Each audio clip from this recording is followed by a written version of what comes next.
Baik pemirsa, pada siang hari tadi seperti diinformasikan juga oleh rekan kami bahwa Mahfud MD sudah datang ke Rumah Sakit Mayapada menjenguk korban dari penganiayaan yaitu David Ozora dan juga bahkan menegaskan mengenai proses hukum ini akan terus berlanjut. Bahkan juga mengajukan pasal-pasal yang sebaiknya diterapkan bukannya pasal 351 tapi 354 dan 355 yang ini juga masa hukumannya juga lebih panjang. Nanti kita akan bahas dengan Mas Heri tentunya bagaimana pandangannya, tapi kita akan dengarkan terlebih dahulu pernyataan dari Mahfud MD.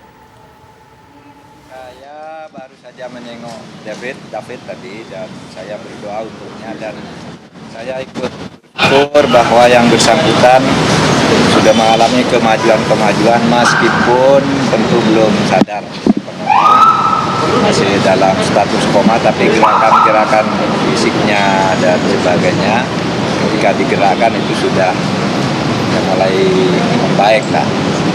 Itu satu. Yang kedua, tadi saya sudah berdiskusi dengan para penasihat hukum dan para aktivis dan para penegak rasa kemanusiaan. Kasus ini harus diselesaikan tuntas secara hukum. Undang-undang sudah membatasi jenis perbuatan apa, dihukum dengan apa. Terkadang Pasal 354 KUHP penganiayaan berat diatur. Dalam pasal ini, barang siapa sengaja melukai berat orang lain diancam karena melakukan penganiayaan berat dengan pidana penjara paling lama 8 tahun. Sementara itu kemudian juga penganiayaan berat 355 KUHP adalah penganiayaan berat yang dilakukan dengan rencana terlebih dahulu. Diancam pidana penjara paling lama 12 tahun. Jika perbuatan itu mengakibatkan kematian, maka pidana penjara paling lama 15 tahun. Kita akan kembali terhubung dengan Bang Dolfi. Bang Dolfi bisa mendengar suara saya kembali, Bang? Ya, bisa Mbak. Baik, bagaimana kemudian menanggapi ketegasan dari Mahfud MD yang juga mewakili suara pemerintah dalam menyoroti kasus ini, Bang Dolfi? Iya, tentunya klien kami kan saat ini sedang dalam proses ya di kepolisian, lagi dalam proses hukum. Jadi kami saat ini menghormati ya. Dan kami sangat mempercayai bahwa pihak kepolisian khususnya Polres Metro Jakarta Selatan akan bekerja profesional. Tentunya semua proses hukum kami hormati dan terus akan kami ikuti. Baik, Mas Heri juga mungkin ada tambahan mengenai hal ini, pasal yang menurut Mahfud MD harus diterapkan. Apalagi tadi Mas Heri sudah menyinggung masalah mengenai efek jera. Ya. Ini kita pisahkan dari upaya untuk intervensi ya. Jadi ini bukan intervensi, ini sesuatu yang menurut saya memang masih terbuka untuk dilakukan, diterapkan dalam penegakan hukum di kasus ini ya. Bahwa pasal 354 dan 355 itu kan konstruksinya satu dengan sengaja, kalau yang satunya dengan rencana terlebih dahulu. Nah tinggal kita lihat kontekstual nggak dengan kasus ini kan, nanti penyidik akan menilai hal itu.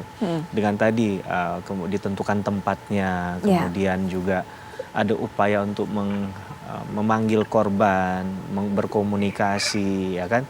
Komunikasinya pasti komunikasi yang baik-baik. Nah itu kan dapat dilihat dari barang bukti yang mudah-mudahan masih ada ya, handphonenya korban, karena kalau kita kasus Sambo kemarin kan semua barang bukti bisa hilang. Mudah-mudahan di kasus ini nggak ada yang hilang barang buktinya, sehingga bisa terdata apakah benar ada kontak sebelumnya, ada upaya pemanggilan, itu bisa dimaknai sebagai sebuah perencanaan juga, gitu ya. Jadi kalau kita bicara tentang efek jera, tentunya umumnya kita akan bicara bagaimana memaksimalkan ancaman hukuman pidana itu ya. Walaupun memang itu bukan satu-satunya cara untuk membuat orang jera. Karena sekarang tujuan pemidanaan itu kalau di lapas adalah reintegrasi sosial misalnya. Dan bukan revenge, bukan balas dendam.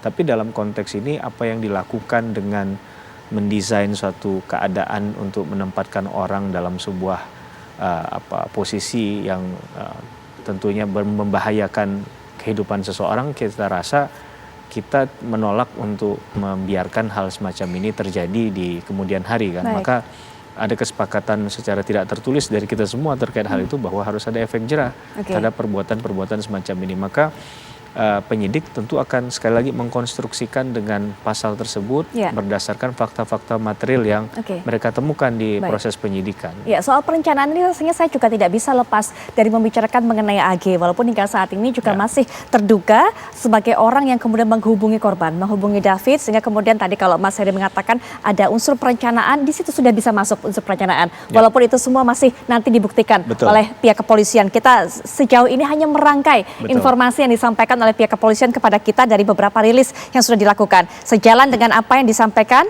dalam siaran persnya oleh LBH Ansor, yaitu kepolisian harus mengkaji penerapan pasal alternatif, tadi sudah kita bahas, dan tidak perlu ragu lagi meningkatkan status hukum. Ini di poin kelima, poin terakhirnya yaitu adalah bahwa dengan dukungan bukti yang semestinya sudah lebih dari cukup, penyidik tidak perlu ragu lagi untuk meningkatkan status hukum dari anak saksi menjadi anak yang berkonflik dengan hukum.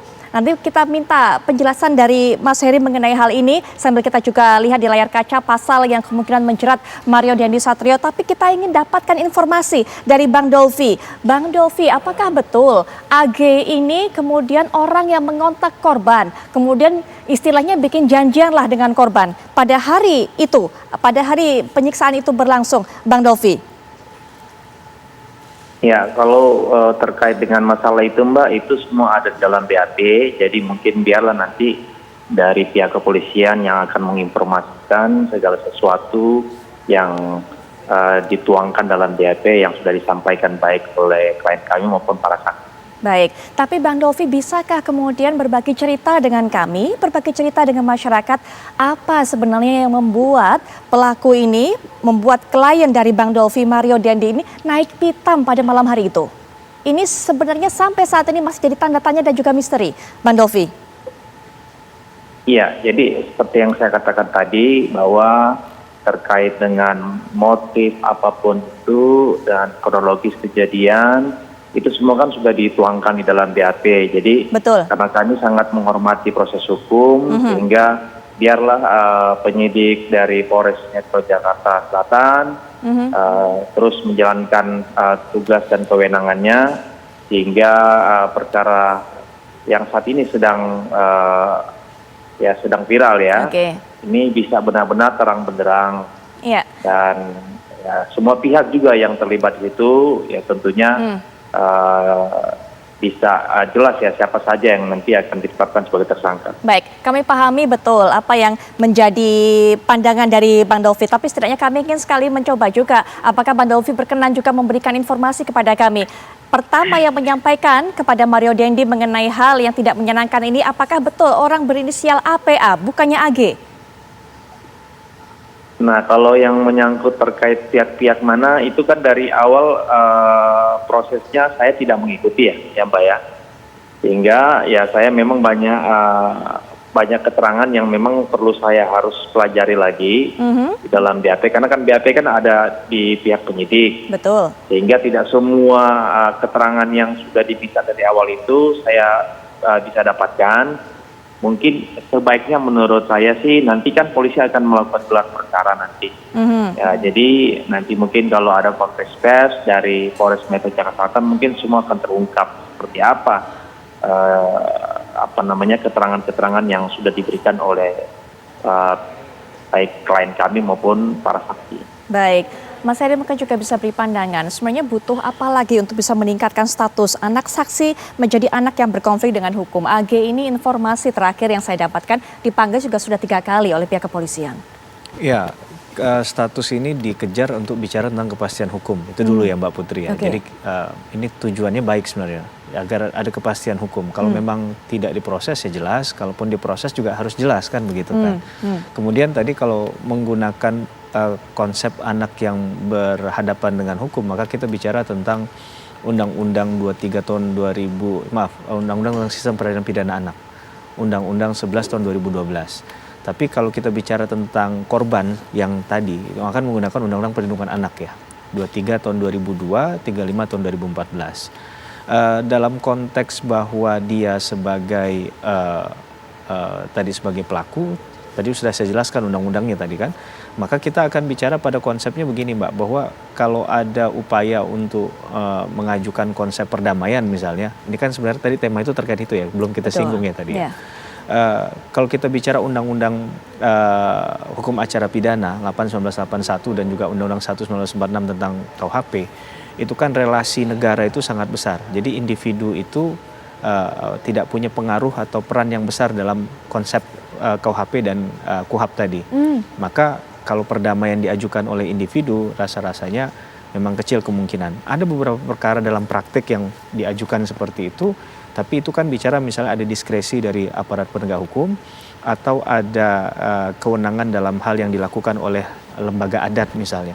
Tapi nggak banyak kasus yang seperti itu, apalagi kalau ini sudah viral begitu ya. Jadi saya rasa kalau bicara membahas tema pada malam ini untuk damainya memang agak cukup berat dan cukup sulit, apalagi kalau statement yang terakhir kita cuplik dari Prof. Mahfud tadi ya, dengan menggunakan pasal 354, 355 berarti pidananya ancamannya di atas 5 tahun. Nah, ancaman di atas 5 tahun ini juga masuk kategori tindak pidana yang bukan ringan. Nah, ini kan menjadikan penegakan hukum terhadap proses kasus ini menjadi jauh lebih serius daripada yang sebelum-sebelumnya begitu ya. Kalau kita maknanya hanya di pasal 351, karena bicara tentang peradilan pidana anak ini kan memang tidak memungkinkan adanya hukuman mati misalnya atau penjara seumur hidup, karena dia dikategorikan sebagai anak walaupun tadi anak yang berhadapan dengan hukum. Nah, dalam konteksnya pelaku, saya melihatnya bahwa ya agak sulit juga untuk menyangkal dengan viralnya bukti yang sudah berseliweran di media sosial dan juga media elektronik ya. Dan juga menurut saya posisi korban yang sudah masuk ke rumah sakit dengan berapa hari dirawat dan sekarang baru siuman ini, itu juga akan lebih mengkontekskan bahwa tindak penganiayaan yang dilakukan adalah tindak penganiayaan yang berat sifatnya, mengakibatkan luka berat.